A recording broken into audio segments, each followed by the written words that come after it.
News బావ్. నమస్తే, నేను మీ సతీష్. బిగ్ బాస్ విజేత సింగర్ రాహుల్ సిప్లిగంజ్తో పాటు మరో 15 మందిపై విశాఖపట్నంలోని ఎంవిపి కాలనీ పోలీస్ స్టేషన్లో ఓ యువత కేసు పెట్టింది. అయితే ఈ కేసు నేరుగా రాహుల్ సిప్లిగంజ్కి చెందినది కాదు, ఆయన బావమరిదికి సంబంధించిన పంచాయతీ ఇది. అయితే రాహుల్ సిప్లిగంజ్ బావమరిది పేరు కూడా రాహులే, కాకపోతే రాహుల్ రెడ్డి.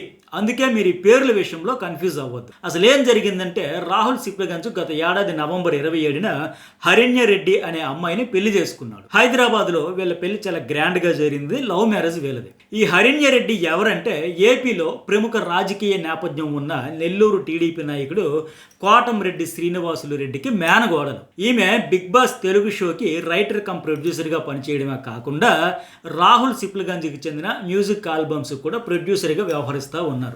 ఈమెనే రాహుల్ 2025 నవంబర్లో ప్రేమ పెళ్లైతే చేసుకున్నాడు. ఈ హరిణ్య రెడ్డికి సోదరుడు కర్పూరపు రాహుల్ రెడ్డి. ఇప్పుడు పెట్టిన ఈ కేసు ఇతనికి సంబంధించిందే. ఈ రాహుల్ రెడ్డి వద్దు వద్దంటున్న నా వెంట పడడమే కాకుండా పెళ్లికి అగ్రీ అయ్యి నన్ను శారీరకంగా వాడుకుని ఇప్పుడు పెళ్లి కుదరదంటూ వీళ్ళందరితో కలిసి బెదిరిస్తున్నాడంటూ ఆ యువత అయితే విశాఖపట్నంలోని ఎంవిపి కాలనీ పోలీసులను అయితే ఆశ్రయించింది. ఈ రాహుల్ రెడ్డిని వదిలేయాలంటూ అతనితో నీకు పెళ్లి కాదు, వాళ్ళ కుటుంబం ఎట్టి పరిస్థితుల్లో ఒప్పుకోదు, అందుకే వదిలేయంటూ రాహుల్ సిప్లిగంజ్ అతని భార్యతో పాటు మరికొందరు బెదిరించారని తనతో బలవంతంగా ఒక వీడియో రికార్డు చేయించి రాహుల్ రెడ్డి ఎవరో తనకు తెలియదు అని చెప్పించారంటూ సదరు యువతి ఫిర్యాదులో పేర్కొంది. ఈ నేపథ్యంలో వారిపై పోలీసులు కేసు నమోదు చేశారు. ఈ కేసును ఎంవిపి మహిళా పోలీస్ స్టేషన్కి అయితే బదిలీ చేశారు. ఈ రాహుల్ సిప్లిగంజ్ బావమరిది కర్పూరపు రాహుల్ రెడ్డిపై బాధితురాలు తీవ్రమైన ఆరోపణలు చేస్తూ ఫిర్యాదులో పేర్కొన్నారు. పెళ్లి చేసుకుంటానని నమ్మించి తనను శారీరకంగా వాడుకుని మోసం చేశాడని, తాను గర్భం దాలిస్తే దానిని కూడా 2 సార్లు తీయించేశాడని, ఇప్పుడు తన పరిస్థితి బాలేదు అని చెప్పి నమ్మించంటే ఫైనాన్షియల్గా నా స్టేటస్ ఇప్పుడు బాగాలేదని చెప్పి నమ్మించి ప్రెగ్నెన్సీని తీయించేశాడని అతనికి సపోర్టుగా సిప్లిగంజ్ అండ్ మరికొందరు బెదిరింపులకు దిగారంటూ ఆమె ఫిర్యాదులో వెల్లడించింది. వాస్తవంగా ఈ యువతి 2026 మార్చి 10వ తేదీన కేవలం కర్పూరపు రాహుల్ రెడ్డిపై మాత్రమే పోలీస్ కమిషనర్కు ఫిర్యాదు చేసింది. మళ్ళీ దాదాపు 3 నెలల తర్వాత జూన్ 11వ తేదీన మిగతా వాళ్ళందరి పేర్లను చేర్చుతూ 2వ కంప్లైంట్ అయితే ఆ యువతి ఇచ్చింది. యువతి ఇచ్చిన ఫిర్యాదులో ఏముందంటే, కర్పూరపు రాహుల్ రెడ్డి అనే వ్యక్తి సోషల్ మీడియా ద్వారా నాకు పరిచయం అయ్యాడు. ఆ టైంలో అంటే 2025లో ఎల్ఎల్ఎం చదవడానికి విశాఖపట్నం వచ్చాను నేను. ఆ టైంలో అతనే వచ్చి పరిచయం చేసుకున్నాడని, ఆ తర్వాత 1-2 సార్లు ఇద్దరూ కలవడంతో రాహుల్ రెడ్డి తనను ప్రేమిస్తున్నానని పెళ్లి చేసుకుంటానని చెప్పాడని ఆ యువతి ఆ కంప్లైంట్లో తెలియజేసింది. అయితే తనను పెళ్లి చేసుకుంటానని స్పష్టత ఇస్తేనే ఈ రిలేషన్షిప్లోకి వస్తానని మొదటే తాను చెప్పినట్లు ఆమె పేర్కొంది. సీరియస్గా పెళ్లి చేసుకుంటాను అనే మాట ఇస్తేనే మనం రిలేషన్షిప్లో ముందుకు వెళదాము అనే కండిషను ఆమె పెట్టినట్లుగా తెలిపింది. దీంతో రాహుల్ రెడ్డి తనను పెళ్లి చేసుకుంటానని నమ్మించి తనతో సన్నిహితంగా ఉన్నాడని ఆమె ఆరోపించింది. పెళ్లి హామీ ఇవ్వడంతోనే తాను కూడా అతనికి దగ్గరయ్యానని, ఇద్దరం శారీరకంగా దగ్గరయ్యాక అతను నిజస్వరూపం బయటకు వచ్చిందని, తనను మోసం చేశాడని, తిరిగి వదిలేయమంటూ బెదిరింపులకు పాల్పడ్డారంటూ కంప్లైంట్లో ఆ యువత పేర్కొంది. ఈ క్రమంలోనే తాను గర్భం దాల్చానని, అయితే ఆ సమయంలో తన ఆర్థిక పరిస్థితి బాగోలేదని చెప్పి గర్భాన్ని కొనసాగించవద్దంటూ రాహుల్ రెడ్డి ఒత్తిడి చేసి తనకు కొన్ని ట్యాబ్లెట్లు ఇచ్చి గర్భం పోయేలా చేశాడని ఫిర్యాదులో ఆ యువత ఆరోపించింది. ఆ తర్వాత మళ్ళీ తనను అరకు తీసుకెళ్లాడని, అక్కడ కూడా తనపై ఒత్తిడి తెచ్చి పలుమార్లు శారీరకంగా దగ్గరయ్యాడని యువతి బయటపెట్టింది. వాస్తవంగా గర్భం తొలగించుకున్న తర్వాత వచ్చే డిప్రెషన్ను పోగొట్టుకునేందుకు రీఫ్రెష్ కోసమని చెప్పి అరకుకు తీసుకెళ్లి మళ్ళీ అక్కడ కూడా తనపై పలుసార్లు శారీరక సంబంధం ఒత్తిడి కొనసాగించాడని ఆ యువత అయితే వెల్లడించింది. అయితే వీటిలో ఏది నిజం ఏది కాదు అనే విషయం పోలీసుల దర్యాప్తులో ఇప్పుడు తేలాల్సి ఉంది. ఈ కేసులోకి రాహుల్ సిప్లిగంజ్ పేరు ఎలా వచ్చిందనే విషయం కూడా ఆ యువత ఫిర్యాదులో పేర్కొంది. రాహుల్ రెడ్డి కుటుంబ సభ్యులు తనతో మాట్లాడాలని హైదరాబాద్కు రావాలని పిలిచారని, దీంతో తాను వెళ్ళారని, హైదరాబాద్లోని ఓ రెస్టారెంట్లో వాళ్ళని కలిశానని తెలిపింది.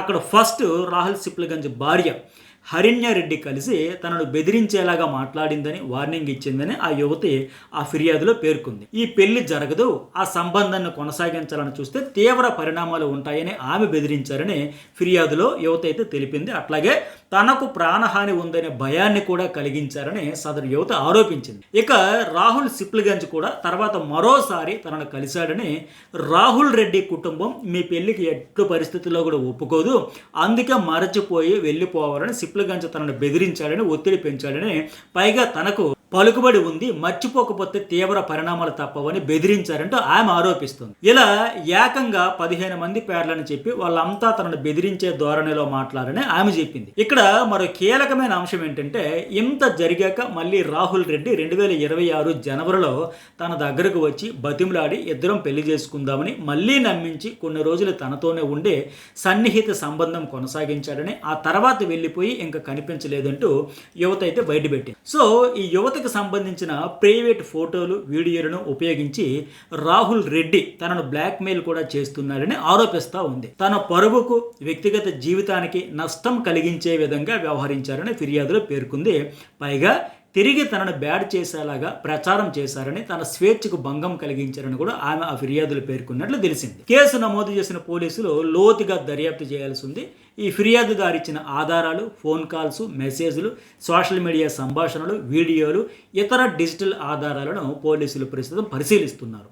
ఈ రాహుల్ సిప్లగంజ్, అతని వైఫ్ హరణి రెడ్డి సహా ఆ కుటుంబ సభ్యులు ఎవరూ ఈ కేసుపై ఇంతవరకు స్పందించలేదు. ఇవి రాబోయే రోజుల్లో ఈ కేసులో కీలకంగా మారనున్నాయి. అయితే రాహుల్ రెడ్డి నుంచి బాధితురాలు ₹1 కోటి డిమాండ్ చేశారని, అది ఇవ్వకపోవడం వల్లే ఈ ఫిర్యాదు చేశారంటూ అటు నుంచి వాళ్ళు కూడా ఆరోపిస్తున్నారు. అందుకే కేసు బలంగా ఉండడానికి రాహుల్ సిప్లగంజ్ లాంటి సెలబ్రిటీ స్టేటస్ ఉన్న వారి పేర్లను కూడా పెడితే కేసు హైలైట్ అవుతుందనే ఉద్దేశంతోనే అతను పెట్టారనే ఆరోపణలు కూడా వస్తుండటంతో అసలు వాస్తవం ఏంటి అనేది పోలీసులే తేల్చాల్సి ఉంది ఇప్పుడు. సో ఇవి ఈ కేసుకు సంబంధించిన లేటెస్ట్ అప్డేట్స్.